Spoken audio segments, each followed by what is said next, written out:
Hello everyone, welcome back to my mini blog. তো আজ হলো বোনের জন্মদিন, তাই পিসি সকালে লুচি আলুর তরকারি করলো। আমি জল ভরে গরম গরম ফুলকো ফুলকো লুচি খেলাম তরকারি দিয়ে। দেন স্নান করে চলে আসলাম ছাদে। ছাদে এসে দেখি একটা স্থলপদ্ম ফুল ফুটেছে, আর আমি এসে দাঁড়িয়ে আছি, কিন্তু এই কাঠবেড়ালিটা টেরই পাইনি। কিন্তু কি সুন্দর বসে বসে নকুলদানা খাচ্ছিল। ফুল তুলে নিয়ে পূজা দিয়ে দিলাম। সত্যি আজ মনটা খুব ভরে গেল। স্থলপদ্ম ফুলটা মা লক্ষ্মীর পায়ে খুব দারুণ মানাচ্ছিল। নিচে এসে খেয়ে নিলাম ডিমের ঝাল ভাত। আর একজন দেখি আমার বোনকে সারপ্রাইজ দেওয়ার জন্য চলে এসেছে সন্ধ্যায়। এটা হলো আমার বোনের বেস্ট ফ্রেন্ড। সে এসে কোথায় লোকাবে ভেবে পাচ্ছিল না, বোনের পিছন থেকে এসে ধাপ্পা দিয়েছে, মানে খুবই ভয় পেয়ে গেছে। দিনটা খুবই মজা করে কাটলো। আর বোনের জন্য ও অনেক কিছু এনেছিল, সোয়েটার, চকলেট, নেল পলিশ, গলার চেন, আংটি, ক্লিপ।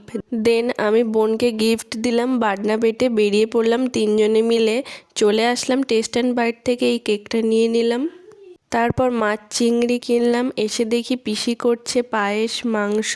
তারপর বন্ধুর সাথে, আমার সাথে, পরিবারের সকলের সাথে ফটো তুলে নিল কয়েকটা। তারপর শুরু হলো কেক কাটিং পর্ব। Happy birthday to you.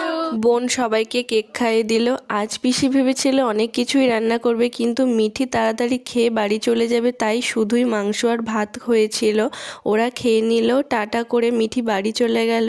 তারপর আমরা সবাই বাড়িতে খেতে বসে গেলাম। ভিডিওটা ভালো লাগলে চ্যানেলটাকে সাবস্ক্রাইব করবে। বাই।